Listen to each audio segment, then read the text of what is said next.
저희가 부활절을 지나며 많은 설교로 부활하신 예수님의 이야기를 듣습니다. 저도 부활절 설교를 준비하는데 마태복음을 할까, 마가복음을 할까, 누가를 할까, 요한을 할까 매일 고민하고 있습니다. 어느 사건을 갖고 와서 얘기를 해야 성도님들이 그 말씀 가운데 더 은혜를 받고 하나님께서 주시는 힘을 얻을 수 있을까 고민을 하는데, 오늘 바울의 이야기가 제가 요즘에 준비하고 있는 책 때문에 그런지 더 와닿게 되어서 여러분과 나누려고 바울을 전합니다. 여러분, 사도행전에 바울 이야기가 많이 나오는 건 아십니다. 그런데 사실 바울은 우리가 아는 것처럼 예수님을 직접 보진 못하였습니다. 예수님을 믿는 사람들을 우리말로는 박해했다고 했지만 바울은 그게 옳다 여기며 여태까지 쭉 살다가 예수님을 만나고 변화되어서 우리가 아는 이 신약성경의 많은 것들을 만들고 써냈고 교회들도 많이 세웠습니다. 그 바울이 왜 바뀌었느냐 생각해봤더니 오늘 본문에 나왔던 이 사건 이후로 바뀌는 것을 보았습니다. 그래서 저는 오늘 부활절에 여러분과 이 사건을 중심으로 해서 바울을 한번 돌아보기 바랍니다. 같이 보실 본문은 빌립보서 3장입니다. 한번 보여주시겠어요? 빌립보서 3장에 보면 바울은 자신을 이렇게 소개합니다. 나는 8일 만에 할례를 받고 이스라엘 족속이요 베냐민 지파요 히브리인 중에 히브리인이요 율법으로는 바리새인이며 열심으로는 교회를 박해하고 율법의 의로는 흠이 없는 자라. 아멘. 바울이 뭐라고 하냐면 자신이 율법 속으로 흠이 없다고 말합니다. 그리고 유대인 중에 유대인이며 열심이 너무 커서 하나님을 박해했다라고 말합니다. 그런데 이런 바울의 모습을 오늘날로 말하면 법 없이도 살 수 있는 사람, 혹은 하도 정시에 딱 그 시간에 그 장소에 나타나니까 저 사람은 꼭 시계와 같아 라고 예전에 사람들이 이해했던 것처럼 바울은 유대인들 사이에서 정말 하나님을 향한 열심이 큰 사람이었습니다. 그리고 그렇게 열심만 큰 게 아니라 바울의 삶은 정말 지낼만 하였습니다. 사도행전 22장 말씀입니다. 한번 보여주시겠어요? 사실 22장에 이렇게 쓰여 있습니다. 지금 나는 유대인으로 길리기아 다소에서 났고 이 성에서 자라 가말리엘 문화에서 우리 조상들의 엄한 율법 교훈을 받았고 너희 모든 사람처럼 하나님에 대하여 열심히 있는 자라. 바울이 그냥 열심히 있는 게 아니라 하나님에 대한 열심이 정말 잘 배워서 준비된 열심을 갖고 있었다라고 오늘 본문과 관련된 바울에 대한 설명은 그렇게 들어 있습니다. 그런데 거기에 대해서 한 가지 더 볼 곳이 있습니다. 사도행전 5장 34절입니다. 이 가말리엘이 누구냐면 이렇게 말합니다. 바리새인 가말리엘은 율법 교사로 모든 백성에게 존경받는 자라.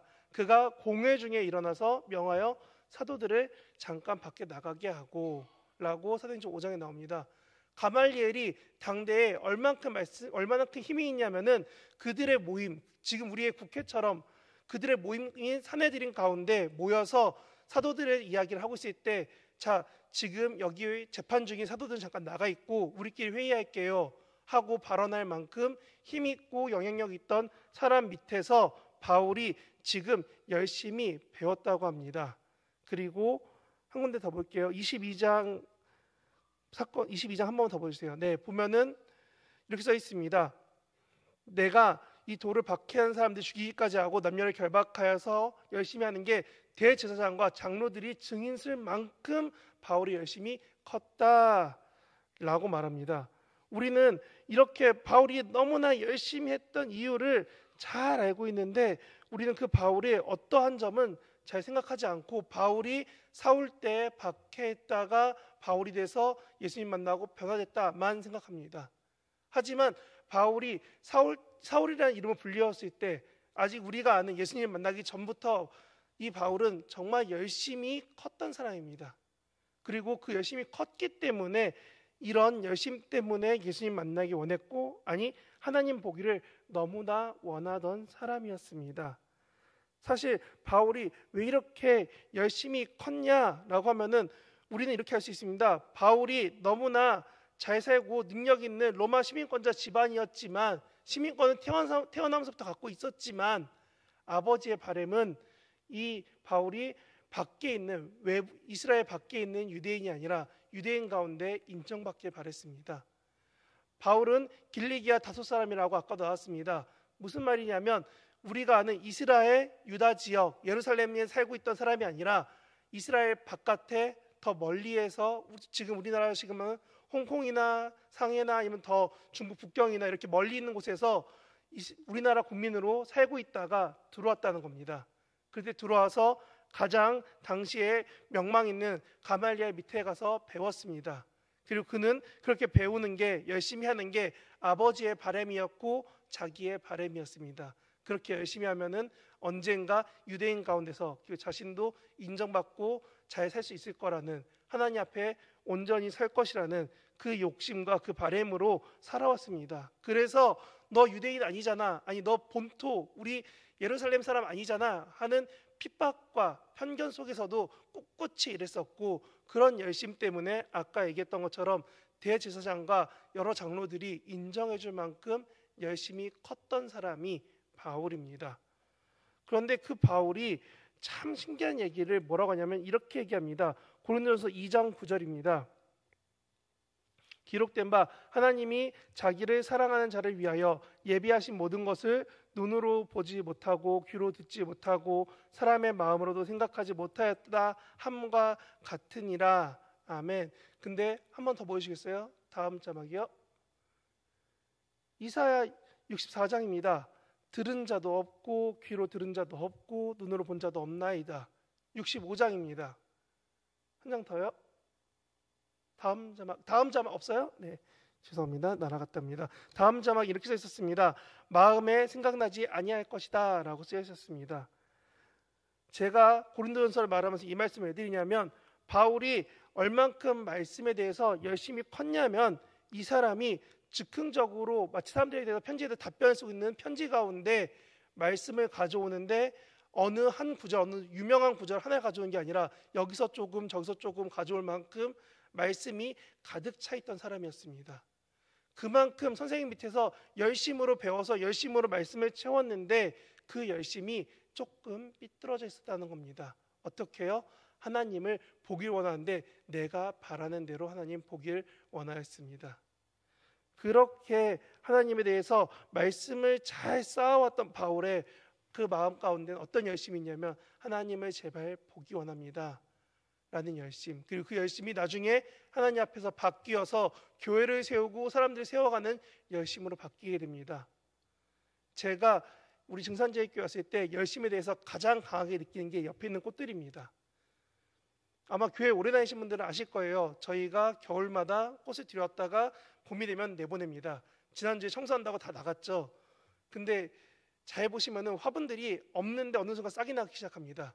그 싹을 나도록 담임 목사님께서 거의 매일마다 온도 습도 봐주시고 우리 새로운 김 목사님이 거의 하루에 6번, 8번 물 주고 있습니다. 그렇게 사람의 수고가 들어가니까 없던 흙 가운데 싹이 자라납니다. 제가 처음에는 김 목사님이 계속 물 줄 때마다 저렇게 열심히 하면 뭐가 남을까라는 마음이 들기도 합니다. 왜냐하면 저는 열심히 뭐 해야 되는데 김 목사 일어나서 계속 물 주고 다니거든요. 그럼 왜 그럴까 생각드는데 오늘 보면서 특히 밖을 보면서 많이 느껴지는 거는 식물이 겨울을 보내고 자라나는데 엄청난 열심이 필요합니다. 그리고 그걸 통해 우리는 기억합니다. 꽃들이 얼만큼 아름다운지를요. 그리고 이게 어떻게 아름다워질지를 기대합니다. 그런데 하물며 꽃도 이렇게 힘든데 사람은 얼만큼 노력이 필요할까요? 바울은 정말 많이 노력했습니다. 그 열심이 넘치도록 해서 우리가 아는 사도행전에서 전도 여행을 몇 번씩이나 다녀올 만큼 그는 그의 삶에서 하나님 앞에 열심히 강력하였습니다. 근데 그 열심의 시작이 뭐였느냐?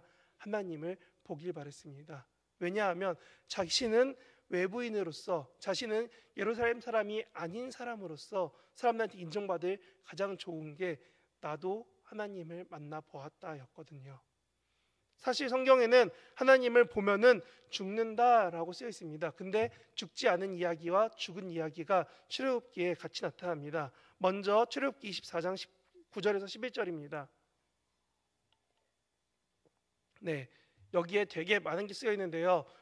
출애굽기 24장을 나중에 한번 보시면 아시겠지만 하나님이 모세, 아론, 나답, 아비후 그리고 장로 70명까지 싹 데리고 74명을 데리고 올라가서 하나님을 만났는데 이들이 하나님 보고 죽지 않고 마지막에 있는 것처럼 얼굴을 뵙고 먹고 마시면서 살아서 돌아온 게 출애굽기 24장 9절에서 11절입니다. 그런데 다음 장 한번 보시겠어요?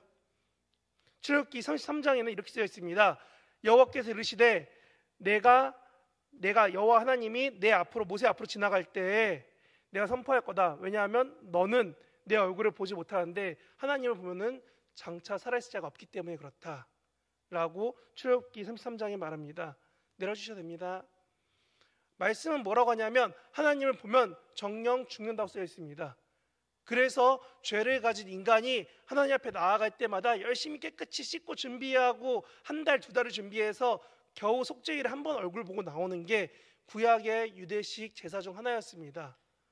그런데 오늘 본문에서 뭐라고 하냐면 모세와 아론과 나답과 아비후까지 해서 그 70인 장로까지 해서 많은 사람들이 하나님을 보고 먹고 마셨다라고 합니다.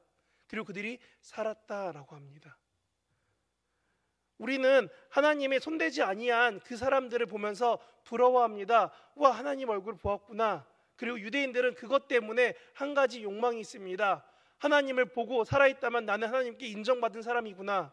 아니, 모세와 같이 하나님 뒤태만이라도 본다면 나는 하나님께 인정받은 사람이 될 수 있어 라는 그 열심이 커져버렸습니다. 하나님을 보면 살지 못한다는 걸 다 알았거든요. 그래서 바울은 정말 하나님 보기 원했습니다. 그런데 그렇게 보길 원하던 하나님이 오늘 바울을 만나주십니다.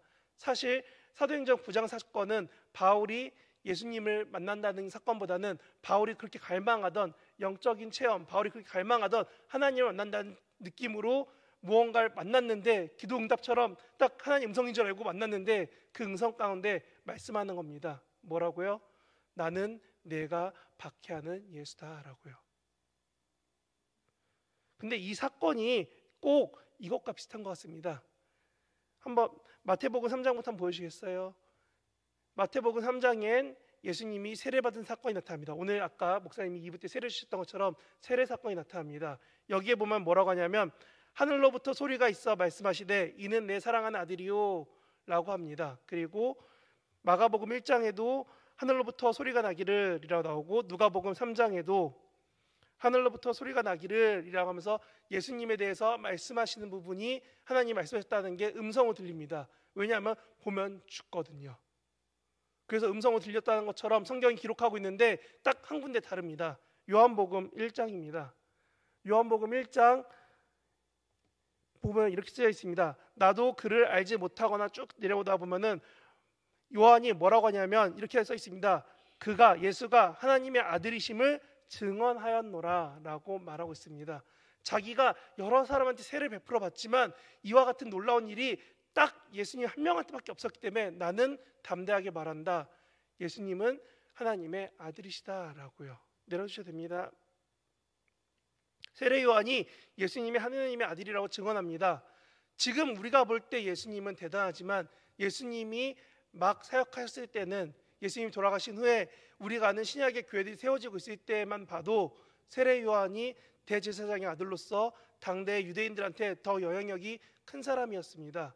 그런데 그 사람이 뭐라고 말하냐면 예수님이 하나님의 아들이라고 확언합니다. 이렇게 예수님에 대한 이야기를 다 들려지고 있는데 그 모든 사건들 앞에 오늘 사울이 예수님을 잘 알지 못한 상태에서 만납니다. 그리고 예수님이 너는 나를 박해했다라고 말합니다. 그래서 그런지 사울은 이 사도행전 9장에서 22장에서 그리고 또 24장에서 또 한 번 더 이 사건을 언급합니다. 자기한테는 되게 충격적이고 큰 사건이었거든요. 그래서 사도행전 9장 5절 7절 한번 다른 건 보여주시겠어요? 새한글 성경이 이렇게 쓰여 있습니다. 사울이 말했다. 당신은 누구십니까? 주님이십니까? 그분이 말씀하셨다. 나는 바로 내가 박해하는 예수다. 근데 문제는 뭐냐면 사울과 함께 길을 가던 사람들이 말문이 막힌 채 서 있었다. 목소리는 들었으나 예수님은 볼 수 없어서였다. 아까 예수님 세례 때처럼 사울이 있던 일들이 마치 예수님 세례와 같이 사람들이 다 듣긴 들었지만 제대로 알지 못했다. 예수님이 하나님과 같이 느껴졌다 라고 사람들이 그렇게 느꼈다라고 사도행전에서 말하고 있는 겁니다. 근데 이 사도행전이 왜 이렇게 말하냐면 누가가 누가복음을 쓰고 사도행전을 쓰면서 같은 사건들을 이렇게 가져옵니다. 방금 세례 사건을 가져온 것도 또 비슷하게 사도행전 7장에서 스데반이 비행기가 지나가고 있어서 그렇습니다. 이렇게 말합니다. 스데반이 하늘을 우러러보니까 하늘이 열리고 인자가 하나님 옆에 서신 것을 보노라 라고 말합니다. 사도행전 7장에서 스데반이 죽기 전에 하늘을 우러러면서 하나님 나 어떻게 합니까? 하고 바라봤을 때 하늘 문이 열리는 걸 봤는데 이거는 예수님이 세례받을 때 하늘이 열렸었습니다. 그리고 그 다음이요 59절 60절이요 스데반이 이렇게 두 마디 합니다. 주 예수여 내 영혼을 받으시옵소서. 주여 그들은 그들의 죄를 알지 못합니다 라고 말하고 있습니다. 근데 이게 어디 나오냐면요 누가복음 23장에 이렇게 나옵니다. 누가복음 없나요? 누가복음 23장에 이렇게 나옵니다. 예수님께서 이르시되 아버지 저들을 사하여 주옵소서 자기들이 하는 것을 알지 못함이니이다. 스데반이 예수님이 했던 말과 비슷한 말을 하고 있습니다. 그리고 또 하나 넘겨주시겠어요? 예수님이 또 이러십니다. 아버지 내 영혼을 아버지 손에 부탁하나이다. 누가는 스데반의 죽음을 통해서 말하고 싶었던 겁니다. 예수님을 경험하고 예수님을 제대로 알고 믿었던 사람이 예수님을 이렇게 증언했습니다. 그게 그렇게 죽은 사람이 스데반입니다. 예수님이 죽은 지 얼마 안 된 상황에서 예수님처럼 그 말씀대로 살아가려고 노력했던 사람이었습니다 라고 누가는 기록하고 있습니다. 그런데 하필 이런 말씀이 있죠. 사도행전 7장 58절입니다. 스데반을 성 밖에 내치고 돌로 칠세에 돌로 치는 증인들이 그들의 옷을 벗어서 피 묻지 않게 옷을 벗어서 누구 앞에 놓냐면 사울이라 하는 청년 발 앞에 두니라 라고 말합니다. 내려주셔야 됩니다. 사실 바울은 이때도 검사 역할을 자청할 만큼 하나님에 대해서 열심히 컸던 사람입니다. 이 바울의 생각은 하나였습니다. 감히 예수가 하나님과 성전을 모욕하였다. 이런 신성모독은 이거 듣고서 가만히 있으면 하나님 앞에서 죄 짓는 거다 했기 때문에 스데반이 죽는 게 당연하다라고 여겼던 사람이 바울이었습니다. 그래서 레위기 5장 1절입니다. 한 두 개 넘어가서 있는데요. 이렇게 쓰여 있습니다. 누구든지 저주한 소리를 듣고서 증인이 되어서 알리지 아니하면 그는 자기 죄를 져야 할 것이요. 바울이 왜 스데반을 죽였느냐? 이 열심 때문에 죽였습니다. 근데 그 바울이 나중에 오늘 9장 이후로 예수님을 만나고 나니까 자기가 잘못한 거 알았어요. 어떤 잘못이었느냐? 민수기입니다. 민수기 35장 말씀 두 개 보여주시겠어요? 이렇게 쓰여 있습니다. 사람을 죽인 모든 자는 살인한 자요. 밑에 31절 이렇게 써 있습니다. 고의로 살인죄를 범한 살인자는 생명의 속전을 받지 말고 반드시 죽일 것이며 이 사람은 도피성에 도망가도 살지 못하고 죽을 거다라고 말합니다. 그리고 21절이요. 여기 써 있습니다. 이는 보복하는 자의 피가 살인자를 만나면 여기 보면 이렇게 씁니다. 아기를 가지고 손으로 쳐 죽이면 그 친자는 반드시 죽일 것이니 라고 써 있습니다. 무슨 말이냐면 바울이 구약을 정말 열심히 읽었는데 여태까지는 레위기 5장처럼 나는 스데반이 나는 예수가 성전을 모욕하고 하나님 모욕한 잘못 때문에 죽여야 돼 란 열심으로 살았는데 막상 예수님 만나고 그분 앞에서 자신의 철저히 낮아지는 걸 경험하고 나니까 어느 날 바울의 고백엔 이런 말씀들이 걸리는 겁니다. 내가 스데반을 고의로 쳐서 죽였고 그 피를 나에게밖에 돌릴 수가 없구나. 근데 하나님이 나를 죽이지 아니하시네. 하나님이 나한테 왜 그러실까? 내가 어떻게 살아야 될까? 그렇기 때문에 바울은 로마서 1장과 로마서 13장에서 이렇게 말합니다. 로마서 1장에 이렇게 말합니다. 나는 다 빚진 자다. 내게 빚진 자다. 무엇을? 너희가 복음을 빚졌다라고 말하고 그 빚을 뭐라고 하냐면 13장에 이렇게 말합니다. 사랑의 빚 외에는 아무것도 지지 말며 남을 사랑한 자는 율법을 구약을 다 이룬 사람들입니다 라고 바울이 말합니다. 바울은 자신이 빚진 자라고 생각했습니다. 자기가 스데반을 죽이고 그 증인으로서 자기가 검사 역할을 했기 때문에 그 피가 자기 삶에 묻어있는 겁니다. 내가 책임져야 될 피가 앞에 남아 있습니다. 근데 하나님이 그 스데반은 죽이시고 바울은 전도하게 허락하십니다. 그러니까 바울은 전도할 때마다 자기 생명이 다하도록 열심히 전도할 수밖에 없습니다. 왜냐하면 자기는 지금 덤으로 살아있거든요. 근데 이 바울의 변화가 시작된 부분이 오늘 사도행전 9장입니다. 그래서 바울은 이 9장이 올 때까지 정말 열심히 바랬습니다. 주님을 보게 하소서라고요. 아까 처음 차였던 가사에 보면 이렇게 써 있습니다. 주님을 보게 하소서, 나를 붙드소서라고요. 저는 우리 성도님들이 하나님을 향해서, 부활하신 예수님을 향해서 믿음이 이와 같기 바랍니다. 주님을 보게 하소서, 나를 붙드소서. 내 생각 다 내려놓고 오직 주님 앞에 엎드려 주의 음성을 기다릴 때 나를 부르시는 그 부르심에 내가 응답하기 원합니다. 이런 믿음으로 여러분들이 살길 바란다는 겁니다. 여러분, 또 지나갑니다. 전투기가 두 번째 지나갔습니다. 우리는 가끔 하나님을 보기 바랍니다. 그런데 세례 요한이 했던 것처럼, 스데반이 했던 것처럼, 많이 지나가네요. 금방 지나갈 줄 알았는데, 우리는 하나님이 우리 가운데 나타나기 바랍니다. 보길 바랍니다. 직접적으로 눈앞에 하나님이 보여져서 내게 말씀해 주시길 바랍니다. 그리고 그런 갈망이, 그런 기도가 아까 목사님이 오전에 말씀해 주셨던 패션 오브 크라이스트처럼 우리가 하나님을 꿈꾸며 어떤 상황일지 기대하게 만듭니다. 그런데 몇 해 전 웹툰이었고 드라마로 나왔던 지옥이라는 데 보면은 사람이 죽을 것이 공고가 되고 그때 사람을 잡아가는 게 그 드라마의 매우 중요한 사건이었습니다. 만약에 하나님이 구약에서처럼 정말 언제 너에게 나타나서 언제 너와 함께 할 거다라는 게 들려진다면 우리는 어떨까요? 정말 볼 수 있을까요? 방금 전투기 지나가는데 전투기 지나가나 보다. 하나님 하늘을 보여주다면 여기가 이렇게 천장이 쫙 열리고 갈라져야지 우리가 하나님을 믿을까요? 혹은 밖에 나가서 하나님께 기도했더니 구름이 다 갈라지고 하나님 나에게 햇빛을 딱 비춰주면은 하나님이 나를 사랑하시는구나 라고 믿으실까요? 우리는 어느 순간부터 성인이지만 너무나 아이와 같이 하나님을 직접 눈으로 바라보며 응답하기를 원합니다. 그래서 우리는 하나님을 바라보는 것이 아니라 내 뜻과 내 생각으로 하나님을 보기 원합니다. 그래서 그런지 빚진 자 바울은 이렇게 말합니다. 고린도전서 4장과 에베소서, 골로새서 이렇게 말합니다. 사람이 마땅히 우리를 그리스도의 일꾼이요 하나님의 비밀을 맡은 자로 여기지니라. 아멘. 그다음 에베소서요. 그 뜻의 비밀을 우리에게 알리신 것이요 그의 기뻐하심을 따라 그리스도 안에서 때가 찬 경륜을 위하여 예정하신 것이니. 골로새서 4장이요. 또한 우리를 위하여 기도하시되 하나님이 전도할 문을 우리에게 열어주사 그리스도의 비밀을 말하게 하시기를 구하라. 내가 이 일 때문에 지금 매임을 당했다 라고 바울은 말합니다. 저는 바울의 열심이 이와 같은 결론이 된 것 같습니다. 무슨 말이냐? 바울이 빚진 자로 열심히 전도하고 전도여행을 하고 교회를 세웠더니 지금 바울은 묶여있지만 담대하게 말합니다. 여러분이 그 비밀을 말하기 원한다고요.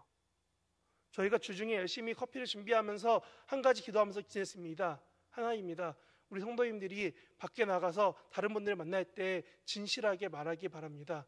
하나님이 우리를 사랑하십니다. 예수님이 우리를 위해 부활하셨습니다. 그 믿음을, 그 소식을 당신도 듣기를 바랍니다. 그 믿음으로 말을 해야 되는데 목사님이 벌써 3주째 저와 교역자들에게 부탁하셨습니다. 어린이들이 나가서 전도할 때, 청소년들이 나가서 전도하러 나갔을 때 이들 입에 진정으로 해야 될 말을 준비시켜 달라고요. 그래서 그들이 가서 그냥 쭈뼛쭈뼛 주는 게 아니라 가서 예수님이 부활하셨어요 라고 말하면서 줄 수 있도록 아이들을 훈련시켜 보라고 목사님이 간곡히 부탁하셨습니다. 근데 저는 그 말이 지금 우리에게도 동일한 것 같습니다. 여러분들 정말 골로새서 말씀처럼 우리가 전도할 문을 열었을 때 전도할 만큼 우리가 준비하고 있습니까? 바울이 나가서 열심히 하나님 보기를 원했고 바뀐 바울이 그 하나님을 열심히 증거했는데 우리는 그리스도의 부활하심을 꽃으로만, 그리스도의 부활하심을 교회에서 칸타타로만, 그리스도의 부활하심을 내가 주님 앞에 헌금 더하고 예배 한 번 더 드리는 것으로 만족하려고 하는 내 모습은 아닐까요? 그래서 저는 여러분에게 감히 부탁드리고 싶습니다.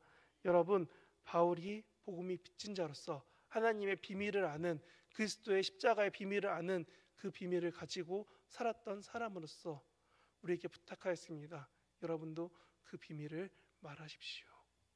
하나님은 분명히 우리에게 원하십니다. 뭐라고요? 열심히 하나님 복음 전하라고요. 그런데 복음서에 나타났던 그 복음을 봤던 사람들의 이야기가 너무나 어렵고, 바울처럼 하나님 만난 사람의 이야기는 너무나 먼 이야기입니다. 왜냐하면 우리는 지금 성경을 글로 보고 있거든요. 그래서 목사님이 아까 패션 오브 크라이스트 보여주신 것처럼 여러 성화들이 남아있는 것처럼 후대의 사람들은 여러 가지로 고민했습니다. 어떻게든 그때 그 사건을 기억하고 기념하고 지키며 살아가려고요. 근데 저는 그를 위한 한 가지가 지난주 성찬이었고, 또 한 가지가 이번 주 세례였던 것 같습니다. 여기 계신 모든 분들이 세례 받으셨고 성찬에 참여하신다면 오늘 골로새서 말씀처럼 복음에 대해서 말할 수 있는, 십자가의 비밀을 말할 수 있는 저와 여러분 되기 바랍니다.